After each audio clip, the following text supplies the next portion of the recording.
You ever scroll past one of those incredible lakefront cabins online and think, man, that place could totally pay for itself, right? Well, you're not wrong. But turning that dream into a real, profitable short-term rental, especially in a place like Loudoun County, Tennessee, is all about cracking a hidden code of rules. So let's find that treasure map. Just picture this. It's peak autumn in East Tennessee. The air's crisp, the leaves are just on fire with color, and your rental, whether it's that cozy lakefront spot or a cool golf villa, is booked solid. You've got Vols fans rolling in for the big game, couples looking for that perfect fall photo. Your property is no longer just a pretty picture. Nope, it's a cash flow machine. Okay, but here's the reality check. What's the catch? Because behind every 5-star review and every perfectly staged photo, there's a total maze of local rules and neighborhood regulations, and those can turn your gold mine into a legal nightmare fast.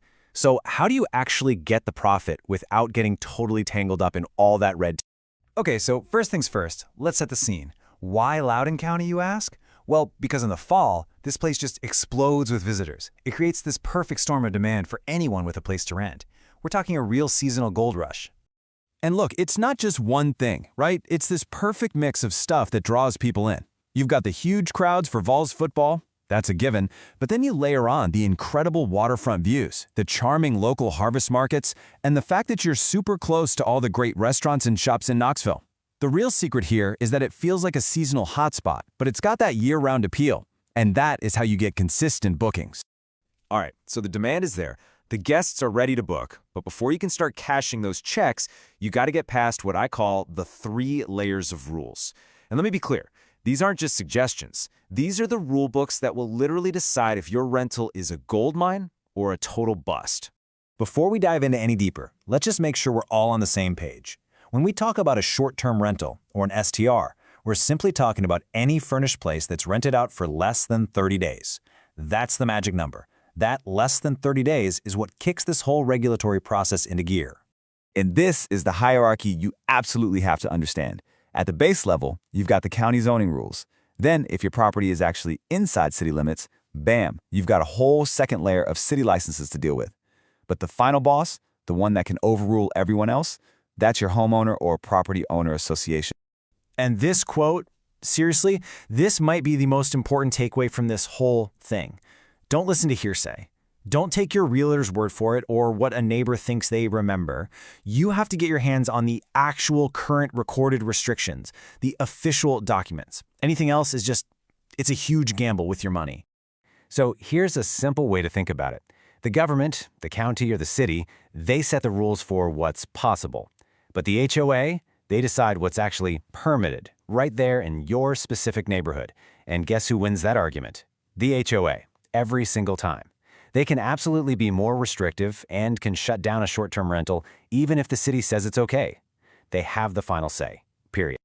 Okay, so let's say you've done all your homework, you've checked the rules, and you've got the green light. Awesome. What's next? Now we get to the fun part, the starter kit, the absolute essentials for getting your rental up and running both legally and safely. All right, let's talk about the super exciting topic of taxes. Now, here's the deal. Platforms like Airbnb or Vrbo, they'll collect some of the required taxes for you. That's the good news. The bad news? Some doesn't mean all. At the end of the day, you are the one on the hook for making sure every single tax, state sales tax, local business tax, hotel tax, is filed and paid correctly. The buck stops with you, not with the platform. Okay, next up is safety. And this stuff is absolutely non-negotiable.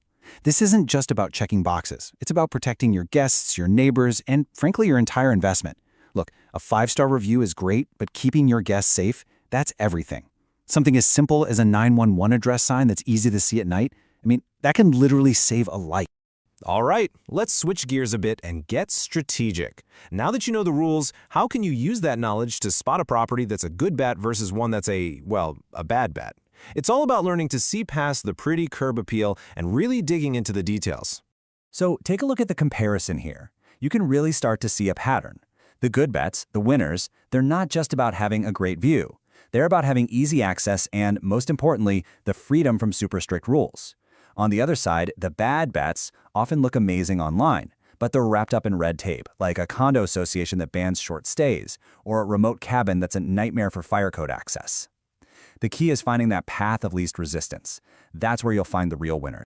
But what happens if you find a place you love and it falls squarely into that bad bet column for short-term rentals? Well, don't give up just yet. You can pivot. Think about midterm rentals. We're talking 30, 60, 90-day stays. A lot of times these are totally fine even in places where nightly rentals are a big no-no. You can get great tenants like traveling nurses or families who are in between houses. It's a fantastic alternative. So I know we've been really focused on this one county in Tennessee, right? But the big lesson here is totally universal. This exact process, checking the county rules, then the city rules, and finally the HOA rules. That's the playbook. You can use this anywhere in the country. If you take away just one thing from all this, let it be this. A killer view is what gets you excited about a property, but it's the rules that will make or break your investment. So before you fall in love with the wraparound porch, you need to fall in love with the paperwork. You have to verify everything and read all that fine print. So we've really dug deep into one market, but the lesson applies everywhere. The smartest, most successful investors, they aren't just buying a house. They're buying certainty. They're putting in the work upfront that most people just skip. So yeah, the question is what the rule book in your neighborhood says. But the real question is, are you ready to go find out?